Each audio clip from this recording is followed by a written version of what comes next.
you've seen? I mean, both of these teams they focus a lot on just the early 15-minute mark where you have that offlane who gets some blink initiations and then you just snowball with that. You take a lot of fights, you take objectives, take the Roshan and whatnot. That's pretty much what both of these teams are going to be looking for with the Sand King versus the Axe in the offlane position. And Friends now picking up a Warlock. That's interesting. Yeah, I mean, That's Warlock has interesting. actually been picked up a little bit, especially in combination with the Sand King. You've got yourself that little bit of AoE control there. You go in, you burrow strike into the Sandstorm, then Warlock just drops the base. There's the Chaotic Offering, and there's just so much AoE, so little you can do about it. So Friends have some nice little wombo combo for the team fights, but flip side, I mean, they definitely can deal with that. Warlock's a pretty easy hero to isolate and to pick off. If something like a well-placed Axe Blink call goes in, then he shouldn't be that much of an issue. Now moving in, third pick coming out from Flipside. Like you mentioned, they still need that carry. Morphling is a possibility on either side here. Takes a lot of farm to get up, but definitely one of the more in-demand cores because he just scales so fantastically. Flipside do still need their mid. Not quite sure what they've been picking mid these days, if they're still going with the old Invoker spams, if they're going with other potential choices. Now Rubik picked up as that secondary support. There's the Morphling, like you talked about. Are you surprised to see that at all, or is it easy peasy?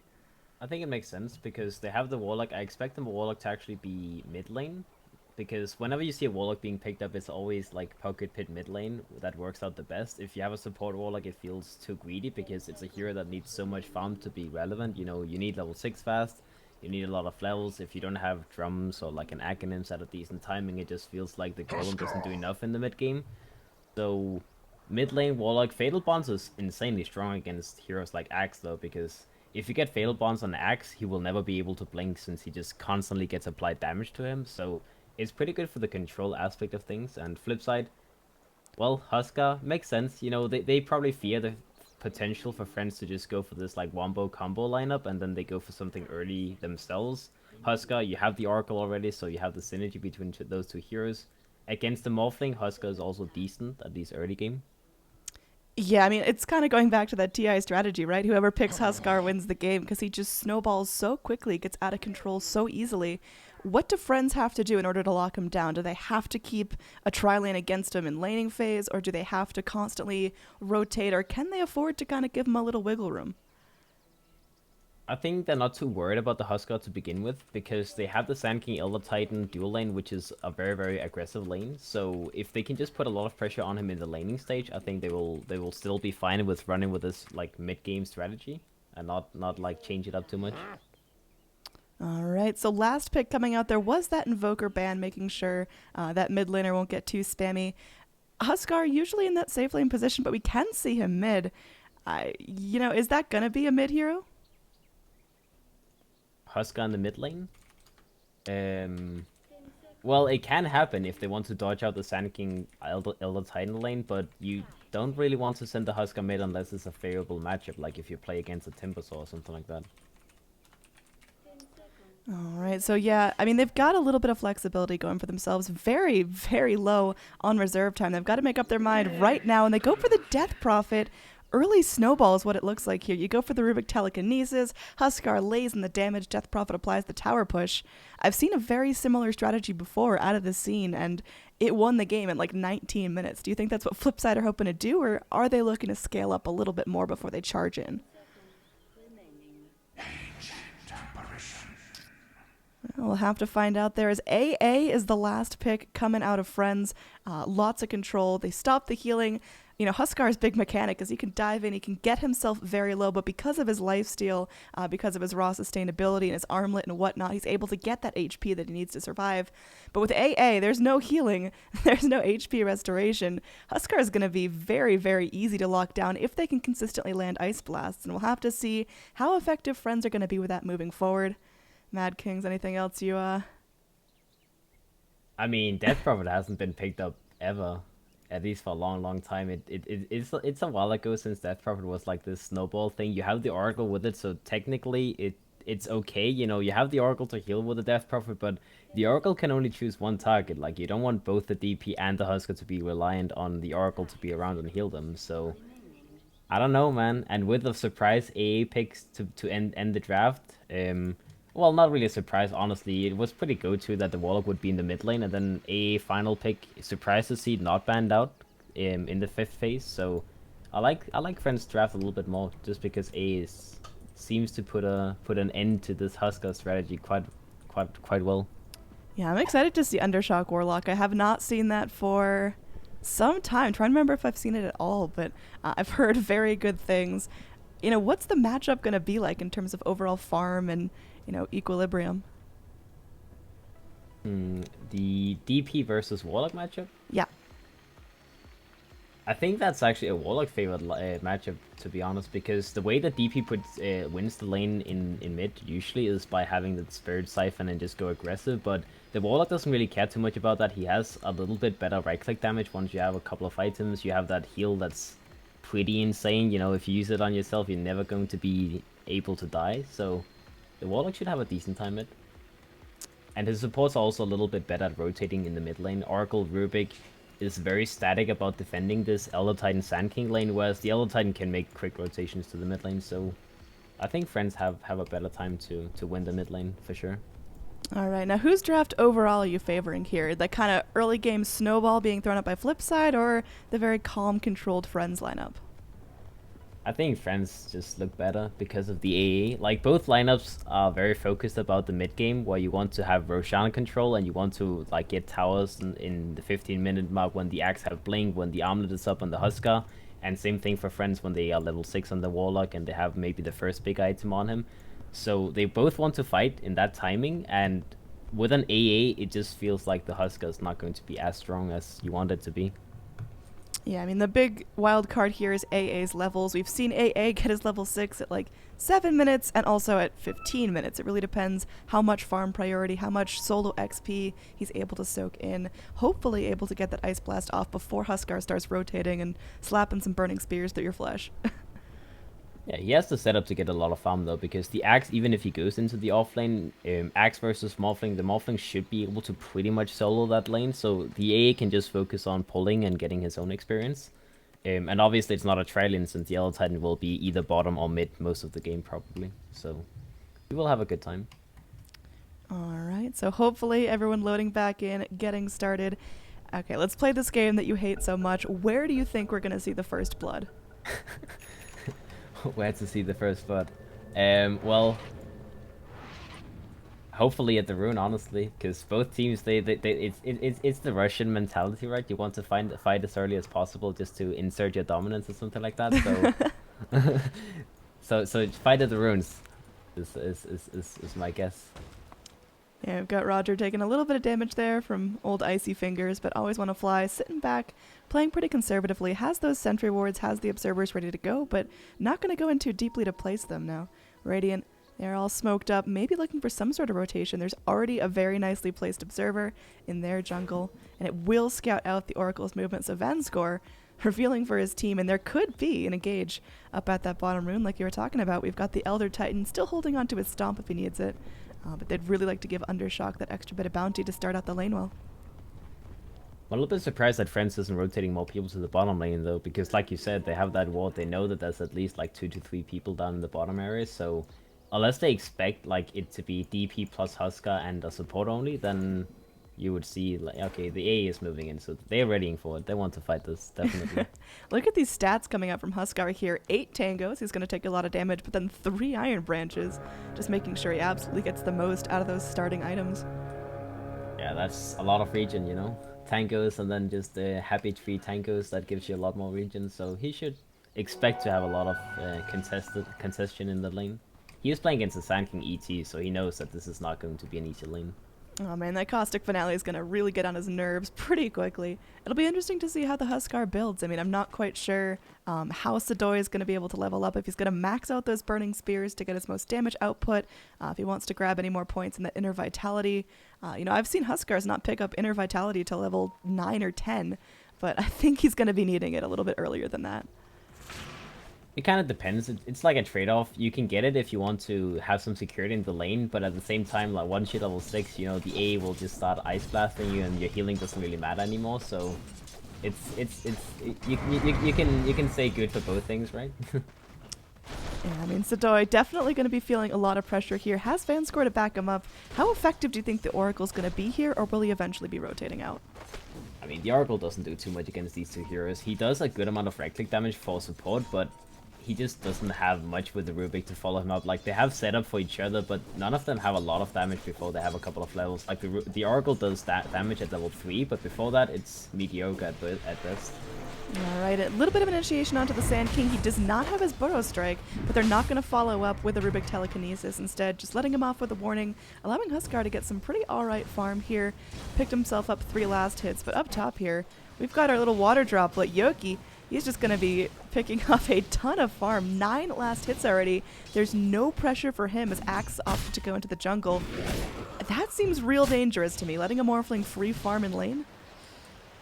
It's a trade-off because Slasher will naturally get a lot more in the jungle than he can in the lane, just because Axe jungles insanely fast. However, they do have the Elder Titan, so they need to be careful because Elder Titan is pretty well known for being able to rotate in and put some pressure on the Axe when he's jungling. Speaking of rotating pressure, mid lane, Tame My Wild is going to be stomped up, surrounded on 3 sides, throws out a Crypt Swarm, but will provide the first blood. It's going to be no fear grabbing that one up, so Titan able to afford those boots if you'd like to grab them. Going to get that flying courier soon, but still, things are going really well for Friends. They've got Yoku free farming in the top. They've got a kill in the mid lane. Things are going all right as long as they can keep the Huskar at bay. Yeah, this is just Flipside. They need to keep watch of Nofi at all times because he's the one who can rotate at every single hero they have up on Flipside and on the bottom lane. Sadoy, he's going to get stomped up there. There's only so much Vanscore can do. He's got those Purifying Flames, but I don't think it's going to be enough. There's the slap out. Sand King picking up another kill. And now that's going to be 1-0 for him in lane. He might get lifted up and punished for this as there's a double damage Rubik. Very angry about the death of his friend. One more bop of the staff will not be doing enough. The Purifying Flames from Oracle actually helping out Afterlife there. He pops a salve and he's going to be back up to full before this wave even meets. Yeah, it's going pretty well for Friends. It's kind of what you want to expect out of this lane. The Elder Titan is getting work done. He's rotating into the mid lane, putting some pressure on Tame My Wild. And you can see Tame My Wild in the mid lane. That Shadow Word plus the Fatal Bonds, he's just suffering. Yeah, I mean, once you get that AA Blast online, you can just drop that combo. If you connect with the little Ice Sphere, you've got a very dead Death Prophet. There's really no regen you can use to get through that. Now Huskar continuing to farm up all right. Now second on the last hit chart, giving Morphling a little bit of run for his money, but I mean, look at Yoku up here. He's just having the time of his life. He can zone out the entire map. No one's rotating up. I mean, the Axe finally crawling out of the jungle, but I mean, with just an Iron Talon and 200 gold in the bank, Chachlo can't do anything about this. Yeah, and you can see that the A has also just decided to block his own camp, so he knows that Slashlo won't be able to take this like big camp that he's also trying to now. So Slashlo, he's now starting to move into the top lane, so he may want to contest the offlane a little bit. However, it won't really stop him from farming. Like, it's still just going to be a trade-off, if anything. He may find the A here, though, if he's... Okay, he doesn't walk that way, but he could still find him. I mean, AA would be a nice little kill, but honestly, can Chachlo even keep him locked down? He's got himself that 1 point in call, but Always Wanna Fly is alright in terms of stats. He's got that Fairy Fire for regen, and I don't think Axe would even be able to get him down if he 1v1'd. At least not without boots, which he has on the base right now, so he's just going in. He's taking a stack now. It's only double stack, but you know, it's a little bit of gold going to the way of Flipside, so everything is better than nothing. The A will leech a little bit though, so it's okay for him, and oh, Axe. Yeah, he's about to get stomped. No fear, just laying down the hammer. Oh gosh, this is going to be a very, very dead Axe. Undershock is going to get battle hungered up, but he should be just fine. There is going to be that healing salve as well. It looks like they might be trying to initiate onto Roger, but with the help of the Death Prophet, I think that's going to be the end of the engagement. But 0 for 3 right now. Friends all across the board making things happen with this Elder Titan. He's been doing a fantastic job with full kill participation so far. Yeah, this is working out pretty well for the side of Friends. They have 3 kills, they haven't lost anyone. The only bad thing, I guess, is Afterlife. He doesn't have too many last hits, but he's making up for it by getting kills. And you can see Sadoy, he's just feeling the pressure constantly. Yeah, I mean, he's got not a whole lot to his name right now. The brown boots and turning some of those branches into the magic wand, but now fresh out of regen, there's not a whole lot he can do. And look at this, under the tower, they're going to be securing another kill for this Sand King. Now 2-0, no fear, 2-0-2. This is a phenomenal rotation from the Elder Titan. His stomps are just brutal. What does Flipside do to play against that? It feels like they're just sacking everything so that the axe can get his free farm and get his timings on his items. But I don't think the axe with 30 last hits that's 6 minutes into the game can make up for losing 4 kills. It just doesn't feel like it's enough they're getting from that offlane position. Yeah, I mean, with Flipside, I thought their strategy was going to be early game pressure, kind of charging in as a group, teaming up, feeding Huskar nice early kills to start the snowball, but it hasn't really been going that way. Flipside are playing quite passively, trying to just avoid the rotations from Friends, but it seems like Friends overall can actually take this fight better in the late game. Now, Always Want to Fly will most likely be in some trouble here. Oh, no, the Tango up, so he shouldn't be burning down from the Battle Hunger, just has to limp his way back to base. Meanwhile, Morphling ripped apart the tower, continuing to work on the wave, and feels absolutely no pressure. Yoku is going to be halfway towards a Lincoln Sphere before anyone even notices how farmed he is. Yeah, he's doubling the Huskar's farm. Even with the kill in the bottom lane, that's a good start for the side of Flipside. They finally get something with this tri-lane. The Oracle has a couple of levels, so his damage is relevant now with the Purifying Flames level 2. But just with 1 kill to the Huskar, he's still on half of the Morphling CS, so it's not making up for it. Definitely not. It's a slow start, like you said. Yeah, I mean, it seems like they're putting a lot of eggs into Shochlow's basket, allowing him to get that free farm. I mean, Axe has Tranquils if he wants them. Gonna be rushing that Blink Dagger. But even when Axe gets the Blink, where's the follow-up damage? You know, where's the actual kill potential? It seems like Friends, they've got themselves unlocked. They've got the damage from the Morphling. They've got the starting, or the initiation from the Elder Titan. And speaking of initiation, there we go. Once again, Epicenter to boot. Just slapping down Vanskor. Yeah, ain't no way he lives through this. Hopefully he's going to be slapped out. But the Burning Spear, Sadoy trying to go in, trying to get something done. There is going to be that Spirit Siphon. No Fear does give his life. Finally giving up that streak. Sadoy escaping, Oracle escaping. I think Friends kind of undervalued the survivability of the Oracle. Yeah, that was a beautiful move from Vanskor. He just instantly popped up his Fate's Edict on himself. He didn't take any damage from the Sand King ultimate, the Echo Stomp, or anything like that. It's an amazing spell, you know. If you get it off, then you just laugh at the Sand King. Yeah, I mean, surprised he was able to actually get that off between the Epicenter, the Stomp, and then the channeling up of the Sand King ult, but a little bit of mistiming there on Friends' stuns mean they aren't able to secure a nice easy pick on the support. Alright, now going back to our carries here, Sadoy does pick up that Helm of the Iron Will, so most likely grabbing up the armlet ASAP, but again, Ancient Apparition, almost level 5, so going to be getting that level 6 relatively shortly, probably around the same time Sadoy finishes the armlet, so we'll see if that HP is actually going to keep him alive, or if he's just going to continue to tick down. You always go for armlet even against an AA. It just makes it a lot harder to get your objectives going, because you usually want to go Roshan and just abuse the armlet. You can't really do that, because if you get hit by a blast while you're low HP, you just, easy pop, right? So they need to be careful. Afterlife, though, in the bottom lane does get picked off, so they finally get some more kills down here. Now up top, we do have Shotchlow. The Stomp isn't going to connect, but still a ton of pressure being exerted by the Morphling. Now with that casual Perseverance, he's halfway to his Lincoln Sphere, so a little bit of counter pressure coming in from the top lane, but like you did mention, Sand King going down is relatively important. He's one of those offlaners that you're like, oh yeah, he can go down a couple of times, but this particular Sand King was doing really, really well and fed a 300 gold bounty straight to the Huskar. That's another big component of his armlet right there.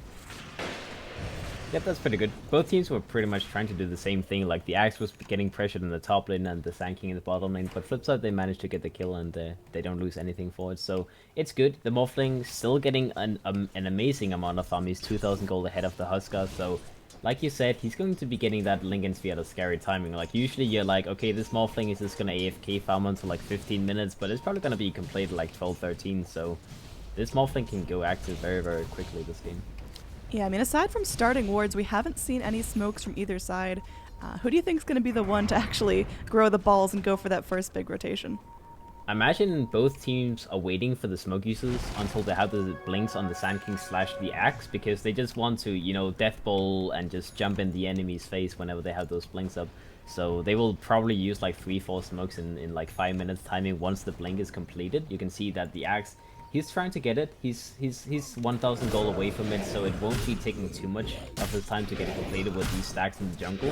Whereas the Sand King, it will take him a little longer. His stacks got taken away earlier by the Axe, so he doesn't have any backup farm, but he should be able to get it either way at some point. All right, now Dire are going to use a scan. They do scout out Vanscore in the wing, so maybe not just ready to fully go in and drop the base yet, but they are grouping up. Looks like they are preparing for some sort of initiation. At least a rotation down to the bot lane. They bring an Undershock, level 9. He has been doing a lot to get himself some XP. And they might be able to go just drop the golems. If they can lock down Huskar, that's going to be a really high value kill. Meanwhile, once again, Yoku's still farming. This is exactly what a Morphling wants. Really, the best way to set up your Morphling is give him uncontested lane farm for the first 10-15 minutes, and no one's really even noticed that on the side of Flipside. I worry that they're undervaluing how much Yoku's going to be able to have once he starts being able to rotate with his team. Now Smoke's going to pop. There's the initiation. Sodoi, oh man, they are locked in place. Going to be healed up by the Oracle, but there's the Ice Blast. No more heals for you. Looks like he should be popping relatively shortly there. And now Exorcism being dropped up by the Death Prophet, trying to prevent some sort of chase, but they lose their Huskar at first. The call a little bit off the mark, and there's going to be a nice little waveform as Yoku finally comes in, leaves the lane to collect some blood, and they're looking to continue to dive deep. They might be able to go past the tower. Waveform up in 3 seconds. Tame My Wild looking to go in and try to contest up some of this pick off potential, but no, they get one and they're about to get the other. This is just a massacre going forward. Afterlife does lose his life, but definitely going to be worth this if they can actually secure the kill on the Death Prophet. Oh, the Morphling going down though. That might just make this even. Oh, but Roger, no, he's going to be picked off as well. It's going to be a full team wipe coming out for Friends, but it seems like Friends are just continually dropping a couple of resources. They dropped their Sand King and their Morphling and their Warlock because they dived and they just kept going. Who is that fight more beneficial to? That's the weirdest fight I've ever seen. I mean, Friends, they won that fight so hard, but losing the Morphling as well as the Warlock actually makes it good for Friends because the Morphling was so farmed to begin with. He was like 3,000 gold ahead of the Huskar, so dropping him is not what you want from when you're Friends, especially because they used the Golem, huge cooldown on that spell. It's 80 seconds cooldown right now, and they had a beautiful initiation. Like, they got 3 kills pretty much straight off the bat by using the Golem, the Ice Blast, so they went a little bit too greedy. They went greedy for what, the DP as well as the Rubik kill, and then ended up losing the Morphling and Warlock for that. So, not worth it. Definitely not worth it. Yeah, I mean, I think it would have been okay as long as they kept the Morphling alive, but he just got shot down there. Did pick up his ultimate orb, so gonna be moving forward in progress towards his Lincoln Sphere, but certainly not gonna be that 12-minute Lincolns like he potentially could have had if he didn't go down there. Yeah, it's gonna be a little bit later. Still a very good timing, obviously. He is still top of the network by a pretty big amount compared to the Huskar. So, Friends, they are still a little bit ahead compared to Flipside. They just need to be careful about the next fight because if Flipside can turn it around one more time, they could potentially get Roshan and then begin their own kind of strategy to begin doing its thing with the Huskar. But it's still hard. Still hard. Alright, so Doi making the most of his time right here, just slapping away at this tower, is going to be healed up. He knows there's no Ancient Apparition ulti as it was dropped on him previously, but the Spirit will harass him back, and he's not able to finish off the tier 1, so tower advantage still slightly going to be in favor of Friends as Morphling was able to lock down that top. Yeah, Tamar Wild, they really want to put some pressure in the bottom lane now. They just picked up the Blink deck on Slashlow. They have the Hood on Tamar Wild as well, so they're feeling pretty good about taking this tower, especially because they have the Exorcism available. But as you can see, Ice Blast comes in. Sedoi is pretty low. He's gonna get slept up. Oh, wait, he just... Wait. Oracle? Sir? That's not how that works. He went for the Purifying Flames, which yeah. of course is a little bit of damage and then some heal over time, but with the Ice Blast you do not get that heal over time, so he essentially just nuked his own teammate. Yeah, he had to use that false promise. I think he realized, oh, I may have just killed him if I don't false promise him. Alright, now rotation up. There's going to be that waveform out by Yoku, and a little bit more free farm going the way of Sedoi. Oh man, that would have been so comical. Either way, back in the mid lane, Tame My Wild still going to be looking to farm up.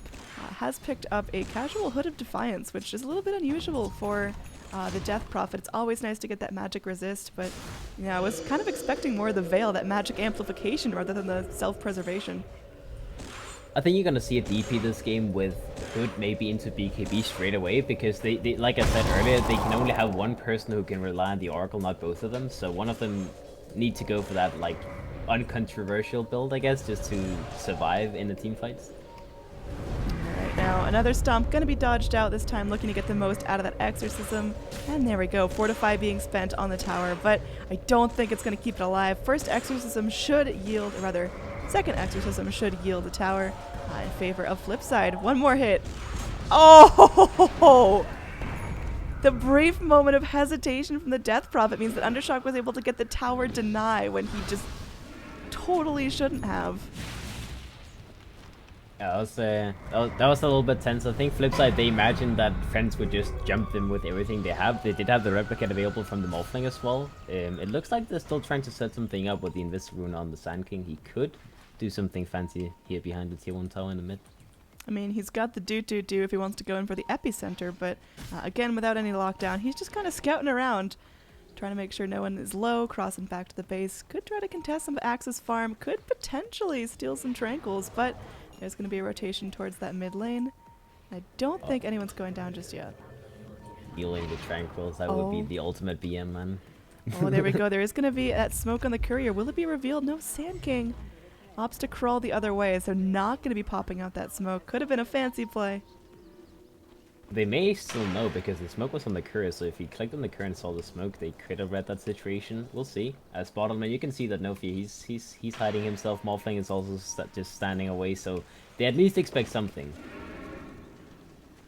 Looks like everyone's grouping up around the Roche pit. It's still relatively early to try that out. I mean, Zadoy hits hard, but he's just not super survivable, so they're going to opt to rotate up pretty deeply now. There's a scan being used by the Dire to make sure no one in the Radiant is crawling around the jungle, but little do they know, they're a bit closer to home. This Dire might have to worry. Undershock, well, he could get set up upon. There's going to be some pings out onto Undershock, but it's a little too deep to chase now. So Smoke gets them some decent vision, allows the Radiant to go and rotate a little bit, but they aren't able to secure any blood. Now No Fear going to bump straight into Shochlo. Immediate blink out from the Axe. There's going to be the Spirit continuing to scout down, heads to the low ground, and does connect onto Shochlo once again, but I don't think the ET has any intention of soloing this Axe. Oh, Afterlife in the top lane needs to be a little bit careful. Either way, a nice awareness from Friends there, though. I mean, they know that Flipside is trying to look for something, and they just waste their time pretty much. They stand on the edge of the engagement, but they never actually let them jump them, so it's working out pretty good for them. The Huskar's not farming that well at this point. He's still pretty much 3,000 gold behind of the Morphling. He's sitting on a Dragonlance Helm, which is the typical Huskar build. I'm wondering if he wants to go for BKB this game just because of the AA. We could see that happening at least. I mean, yeah, it's got potential. Again, looking at the net worth, we've got Morphling, completed Lincoln Sphere, completed Yasha. I mean, this guy is just on the absolute top of the chart, surpassing the Huskar's farm by still about 2,000. When is that going to be a tipping point at some point? Do you think the Morphling's going to fall off, or will he continue to just be the last hit, the net worth leader throughout the entire game? Yeah, he will not back off. He has so many ways of getting around on the map with the replicate, and he could also pick up some Shroud Boots eventually, whereas the Huskar, he doesn't really have the same way of moving around. Like, he can farm one way, but he can't get from one to another way as quickly as the Morphling can. Like you just saw, he farmed the mid lane, and then instantly he's in the bottom lane just farming up. He is going for the right-click build as well on the Morphling. I like the Manta style. I think he may still go for Ethereal Blade afterwards, but the Manta style first is probably because of the Oracle's, the Death Prophet's silence, which is a huge problem for him. Mm-hmm. It also just gives a whole ton of push potential. I mean, I look at Friends' lineup, and I mean, yeah, the Warlock Golems are great, but aside from that, I don't see any other, mega tower push tools. But having 3 Morphlings slapping away, also gonna be a big assistance. If they're able to go through and actually take a decent team fight, get a couple of Flipside down, then they can push much more efficiently with that Manta style. Yeah, he doesn't have the classic Shadow Demon to help him along, so I guess he has to make his own illusions this game. Gosh, there was an 80-minute game yesterday that I was watching. It had Morphling, it had Shadow Demon, it had Alchemist with Mantas, Morphling had a Manta. At one point, there was a full team fight that was just illusions of either team fighting each other. That's the classic one, just split push versus split push. Who can do it best? All right, so things are moving forward here. 18-minute mark. We are thoroughly placed into the mid game. Let's see if there's any big mid-game items. Looks like, again, Axe with this blink picks up that Vit booster, so maybe trying to pick up the Vanguard into Crimson Guard. I don't think he's going to go straight for hard. I think that's a little bit much. Yeah, I think Crimson Guard is going to be the play. It does help a little bit against the Warlock Golem, obviously, as well as the Morphling. Both of those things hit pretty hard, but I would still say, like, Crimson Guard is a weird item in general. They do have the hood probably getting completed by the DP. Yoku gonna walk right into everyone. There's the Lincoln's pop. He's lifted up into the air. There's gonna be a nice ice blast connecting onto a bunch. Only clips onto Roger. And looks like Yoku is still alive. Going in, adaptive strike onto Shotchlo. Gonna make a replicate, turning things onto the aggressive. Meanwhile, on the low ground, we've got a bit more of a fight as Huskar is gonna be able to pick off the Ancient Apparition. And now over here in this jungle, we've got ourselves a Sand King ult. But somehow Shotchlo is still alive. Can he get enough heal through this? Just barely. Oh, it looks like he will be able to live and the blink away before the adaptive strike or the burrow strike connects. Now Roger just able to go in, steals that burrow strike. He's got a little bit more mobility over here. We are going to have Sadoy doing the very best he can to stay alive. He's got his armlet. There's going to be the Lincoln's popped. Can Yoku live through this? Life break comes in. They get down the Morphling. Sadoy with a fraction of health, doing exactly what he needs. The Rubik moves forward and Huskar gets a double kill with just a tenth of his health left. This armlet absolutely saving lives. Yeah, Huskar is definitely a little scary here. I mean, yeah, the Morphling has a lot of fun, but as you can see, like, he got silenced, he couldn't use his adaptive strike, he already had max strength pretty much, so right-click damage isn't really a thing you do once you have, like, 80% strength, so...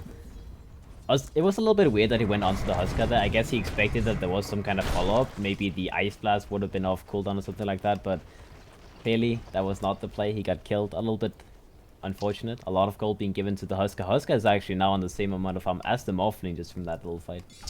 Yeah, I mean, all game, looking at the overall net worth chart, it was kind of Morphling getting so much free farm that it was dragging the net worth in favor of Friends, but with Huskar just raking in the pennies right there, it is just about back to even in terms of overall levels, actually in favor of Flipside at this point.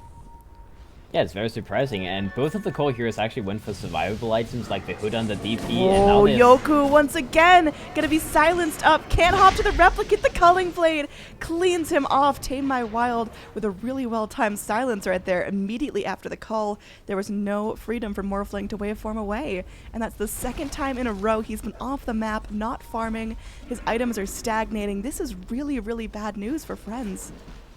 Yeah, that was a beautiful setup. They just guessed that he was gonna TP to the top lane, and then he even used his waveform like to begin with in the lane, so perfect setup. And you know, the silence is still just a huge problem, because if he gets silenced before he can pop his strength morph, then he just sits there and takes it. Alright, so another push coming out. Sadoy just sitting back, tanking the tower like it's nothing. There is going to be an AA ult at the ready, so he's got to be a bit careful of that. The Spirit coming in, looking for that stomp. Sadoy, playing with fire here, gets down the tower, and there's going to be no Ice Blast to follow up, as AA is picked off in this top lane situation. There's going to be a death for a death, as they just kind of go at each other. Axe with the call, AA with the point-blank nuke. So... they both fall down. Either way, ends up resulting in a tower for Flipside. I think Flipside will be happy with that, because now the A is down for 20 seconds, so we don't have to worry about the Ice Blast in the Roshan pit. So the Huskar can be a little bit more free now. He just goes in, he just does his classic thing, just, you know, drop down on low HP, regen and whatnot. They will be able to get this Roshan. Friends, they do know this is happening, but as you can see, it's a little bit too late. I mean, they're postured up, maybe looking to take a fight after the Aegis comes out, but with Huskar now having 2 lives, good God, that is terrifying. Oh my God, how do you lock this guy down now, even if there's the best Ice Blast of Ancient Apparition's goddamn life? You've got to get him down twice through magic immunity. That seems near impossible. I like what Sadoy is doing this game, though, because they have the Fate's Edict on the Oracle, and then plus the BKB, like, afterwards. He can be magic immune for something like 20 seconds at a time for the next couple of fights, so the AA Blast suddenly doesn't look as strong, at least, you know, for the next 5-10 minutes. Flipside, they will be able to do a lot of work, and they still have so many defensive items on all of their heroes, you know, the Vanguard on the Axe, the Hood of Defiance on the Death Prophet. So it's not like they have gone for greedy items, and they are just now beginning to get their, like, mid to late game items as well. Alright, we'll have to see how that pans out. Now, you know, what are the power spikes looking like? Because obviously Flipside starting to hit their stride right now, but are they playing on a timer, or can they just kind of keep snowballing indefinitely?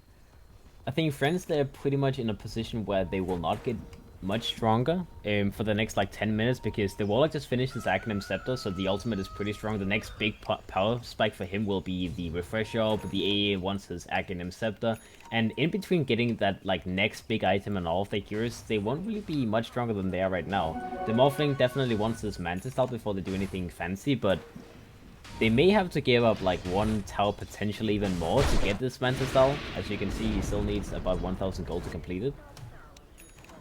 Yeah, definitely a hard life here.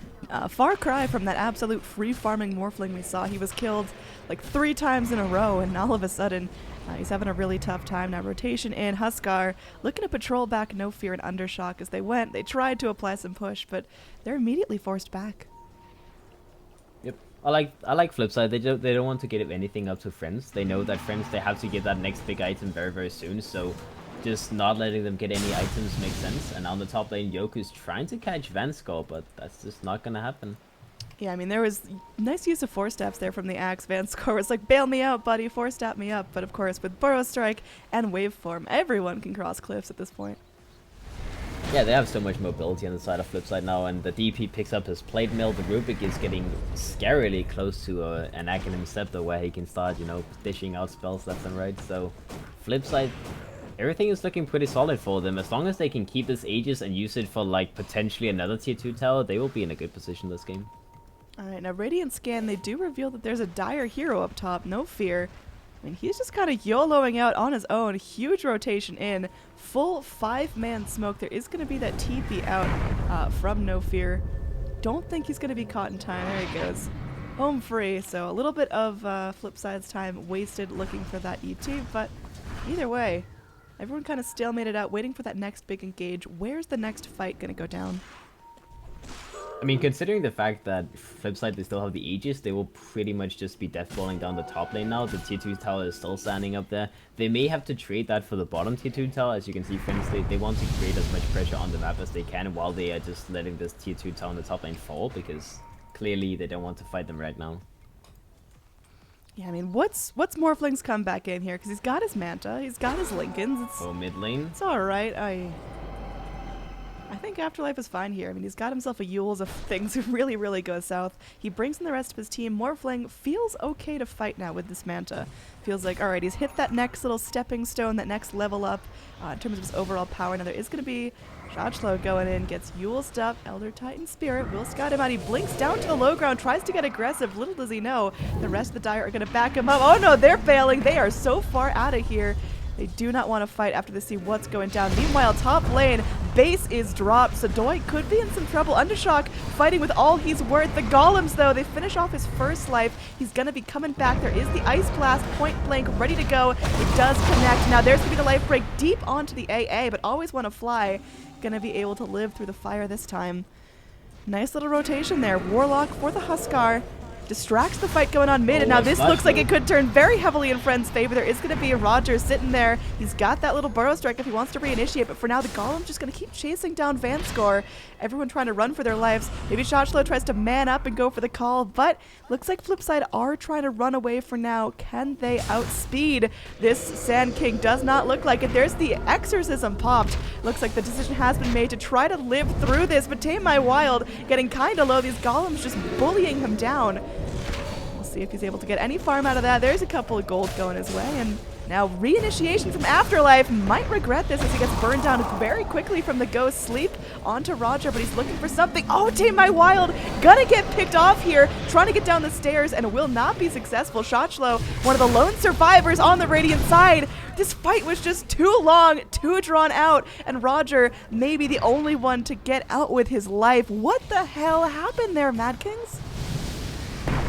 I mean, Flipside, that was just, you know, the kind of play where you don't want to give up anyone and then you end up giving up too many, because they tried to get out with every single person on that team instead of just, okay, one guy gets jumped, like for example the Axe got jumped by the Sand King to begin things with, then they just ditch him and walk out with the rest. They tried to secure everyone escape, but clearly that was just not gonna happen. As Friends, they didn't want to give up anything. And they end up getting, what, 3 more kills than the initial kill on the Huskar, which was, by the way, a huge kill on Sedoi, as he popped his BKB in the first life when he was low, and then ended up just being blown up in the second life. Yeah, I mean, to me, it just seemed like Friends, they kind of had that clear strategy of pick off one, then the other, and Flipside just kept feeding into that.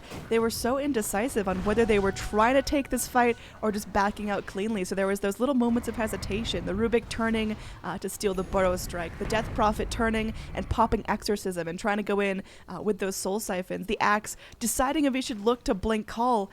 There wasn't that clear shot calling, trying to make sure that Flipside either all get out safely or all turn and re-engage. Yeah, clearly. I mean, the play there was clearly just, okay, Sedoy died there, and then everyone else just disengages, gets out of there. You only lose the Huskar. Sure, it's a Huskar dying. However, he did get the Warlock Golems to be used. He killed the Warlock before dying, so you can say it's almost worth that he dies, even though you don't want that to happen, but at least everyone else could get out. And then Slashler tries to get a jump on the A, expecting him to be low and, like, easy pick-off, but it just went horrible, man. It just went really, really bad. Yeah, I mean, Huskar is so reliant on just like life break, armlet, man up, jump onto someone, but of course AA can really put a damper on those plans. Now AA, only about 600 gold off from picking up that Aghanim Scepter for himself. That is going to make things vicious. This guy has gotten a decent amount of levels, now ticking over to that level 13 mark. Overall level breakdown's pretty interesting here, looking at the levels on Friends. Your Warlock and your Sand King still don't have their level 3 ulti. That's going to be, hopefully, a nice little go point when they pick that up for the next big team fight. Yeah, they also have level 60 on the Warlock. He picked up his Blink Dagger, so he will have a lot easier of a time to use his Golems without just, you know, having to walk up and use it in a weird position. The A, like you said, the Aghanim set a huge power spike with that item. The Manta style is completed by the Morphling. He even has a Skadi soon to be completed as well on top of that. So, flip side, they were looking stellar a second ago, but now Friends, they're starting to get that like end mid-game to late-game itemization coming online on their heroes, and I don't know if Flipside can continue just playing into that. Now rotation back down, forcing out the Sand King, who's just kind of been a brat the entire game, just forcing these rotations, going in, lots of aggressive Burrow Strikes. That one was interesting. Just getting him very deep into the trees there. But he's been doing a good job kind of playing globally, keeping Flipside on their toes. Now he's saving up a ton of gold here. What's this big item going to be for Sand King?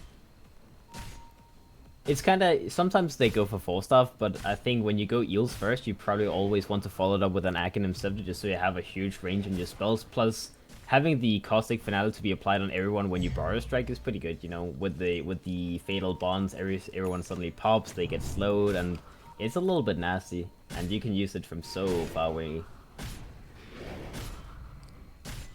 Alright, so everything continuing to move forward, waiting for this next big jump point, which for Friends seems to be, you know, keeping Morphling farmed up, getting those big levels going on Warlock. You gotta get that level 16 on him and Sand King. For Radiant, looks like they might want to be able to take another Roche. Giving Huskar a second life makes it so he can play a little bit more far forward. And Roshan is up. We'll see who's the first one to crawl into the pit and discover that. Meanwhile, for Huskar, there's been some decent item progression. He's picked up a Halberd on top of his other big items. Yeah, the Huskar's getting a lot of items. He still has the BKB, 9 seconds available on that. The Heaven's Halberd will help him a lot against the Morphling because the Morphling doesn't have any way of dealing with it. But Flipside, they need to be quick right now because they want to smoke just the same as Friends wants to, but Friends, they are now picking up the Aghanim Scepter on the AA, they're picking up the level 16 on the Warlock, so between the two teams, I would say that Friends' timing looks a little bit stronger. I guess it still depends on the initiations, but it just feels a lot easier for Friends to initiate, whereas Flipside, they rely on what Slashlow can do. Like, if he can find someone, if he can jump someone, then it's fine, but beyond that, it's a little bit hard for them. You can see Afterlife in the top lane, he's already in position.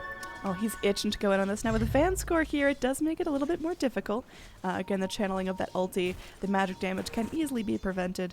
When you do have Morphling coming in, maybe Huskar is going to get baited in, trying to attempt something onto the Morph. Yoku going in a little bit deep. There's going to be the Burrow Strike. Vanscore just plunked down. That adaptive strike moving forward. Yules onto the Huskar. Not a whole lot he can do about this. Pops the BKB, but still has to sit there and take it from behind while 2 golems just whack away at him. Now moving in. Again, these 1-by-1 fights where Shotchlo is like, alright, I'll save my team. Tame my wild as well. What are you doing here? Death Prophet, go home. does end up picking off the Morphling, and now Roger on the back lines is able to get the lift onto Afterlife, but and we have that lift onto Tame My Wild as well. Should end up freezing out, and there's going to be Always Wanna Fly picking at him.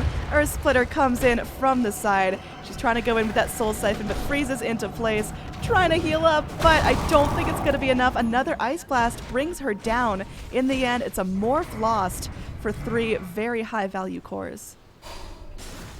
I mean, that was pretty much the top fight all over again. Sedoi gets picked off with Vansko, and then suddenly, you know, you have an Axe coming in on top of that. You have Tame Wild moving in, but they already lost the fight, so, you know, they need to back up when it's over. Stolen Ice Blast coming in, but barely tickles. And now, I mean, Rubik, he's only level 14, does not have that level 3 ulti just yet, so can't get the most out of that. Afterlife, he's getting a little bit low, but his Frosty Toes ain't gonna kill him anytime soon. This is looking really good for Friends after that last fight. Flip side, I really feel like they're lacking a clear shot caller. I think it's pretty evident from their play that they're not sure if they need to all back out or all engage at the same time, because this kind of one by one, Axe goes in, then Death Prophet, then Rubik. It is absolutely costing them these team fights. Looking at the net worth, it just fell off a cliff after that 28-minute mark. Yeah, definitely. Like, they have a lot of good items, but like you said, it just feels like whenever they start a fight, they don't have someone who can just be like, okay, we lost this, back out, right? Yeah, I mean, for now, we've got that Morphling. Again, he completed the Ayascati before the last fight. Now 2k more gold for him. Hopefully building up that Ethereal Blade soon, but maybe opting to skip the shotgun altogether now. Attempt to blink in, but immediate response from the Sand King. Wants nothing to do with these fights when his damage dealers aren't there. I don't think you want to go for Ethereal Blade this game, just because you don't really need it. As you can see, he's already doing so much work just with the Scotty, and you can block the Ethereal Blade shot with the Fate's Edict from the Oracle, so just because of that small interaction with the Oracle, he may just be like, okay, I'd rather just want direct hit damage with NKB or something like that, which is an item he wants to get anyways against the Heaven's Halberd from the Huskar, so should be a damage item of some sort at least. We'll see which he decides to go for. The Fuel Blade is still good, but I just don't think it's the best item this game. Yeah, I mean, it's one of those items that you can pick it up in the, you know, early-ish mid-game, and then eventually you do end up selling it when you get to that late-game slotting. So he's already just kind of working his way around that. He's already got a couple of neat little items there. The Scotty, I mean, I'm really surprised he found the farm for that after such a difficult mid-game. Yeah, he definitely got bullied by that silence from the Death Prophet in the mid-game, but now that he has the Manta Style, he's pretty much unkillable again. Like, he's sitting on 2.1k HP. As long as he can get the Manta Style off, he will always be fine. The only way they can keep him controlled is pretty much the 4-second stun from the Axe with the call, so it's not a lot of time to move on. Like, 2,000 gold, you can't do that much damage in 4 seconds. Man, Afterlife living on the edge, up on that high ground next to the tier 3, TPing home. Everyone grouping up, looking for that next big push. The Roshan, it's been stagnant for the last 5, 6, 7 minutes. Hopefully Friends make a rotation soon before the Radiant catch on.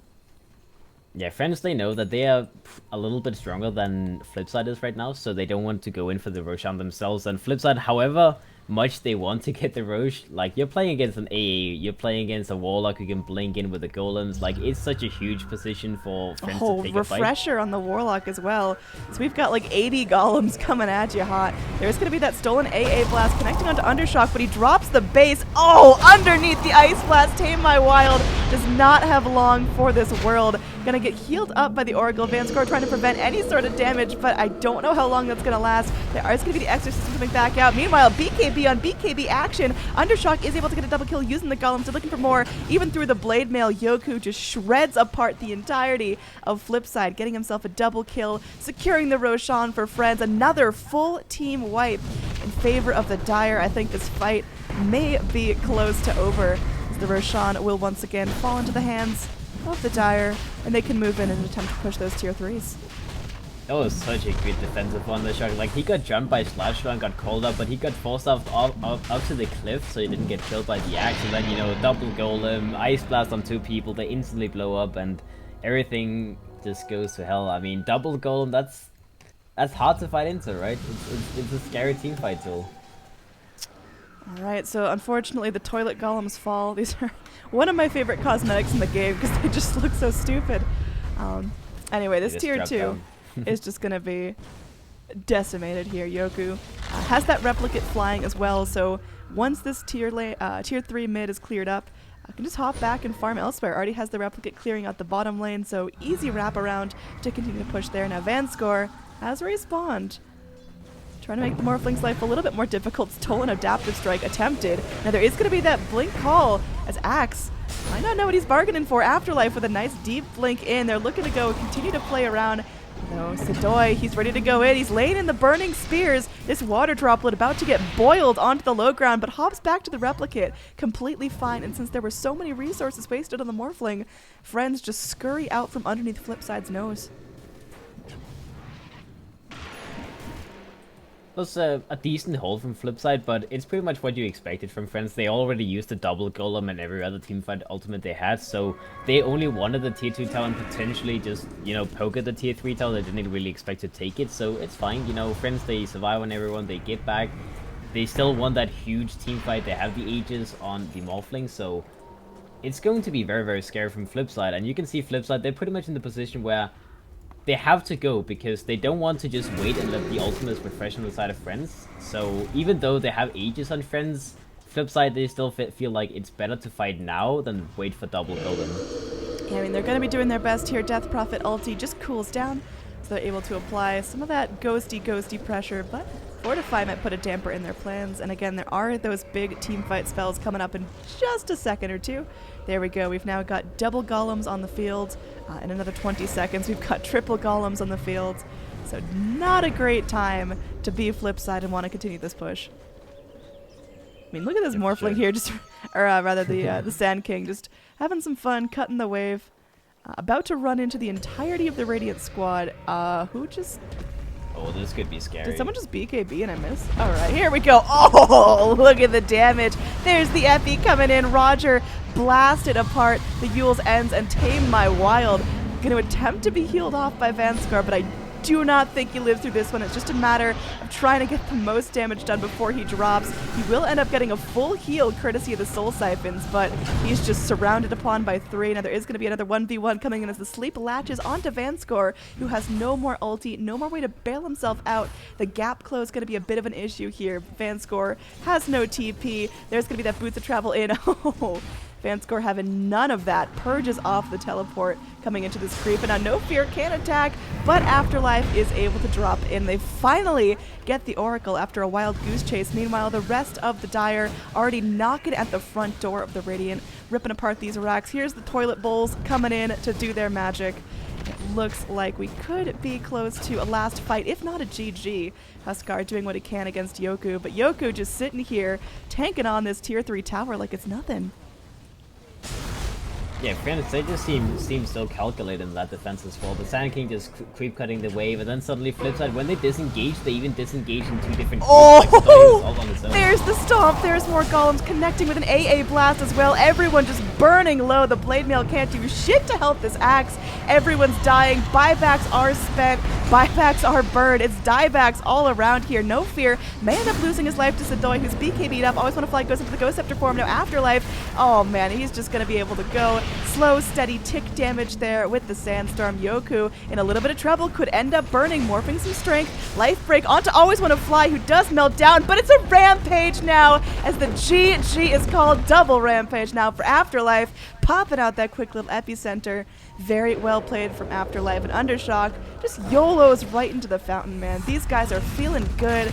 Friends pick themselves up a really nice victory on the back of some successful team fights and some wonky plays from Flipside.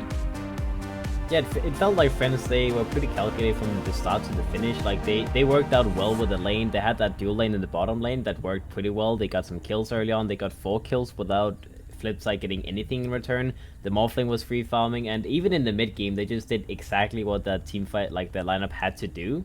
They waited for the items and, you know, double golem with AA blast with Sand King epicenter. It's hard to fight into that, even with Elder Titan on top of that. Like, everything is just so hard from there on out. And Flipside, they tried, but the Huskar just pretty much seemed like a lost draft when the AA got picked up. It's one of those things, you know, you never want to play against AA with a Huskar. It just makes it so hard. Absolutely. Again, this is game number 1 of a best of 2 series, so we're going to have another game of Friends versus Flipside coming up in just a few minutes. I'm AnneeDroid, that's Mad Kings. Thank you so much for watching the Beyond the Summit coverage of the BTS series EU. See you guys in just a few.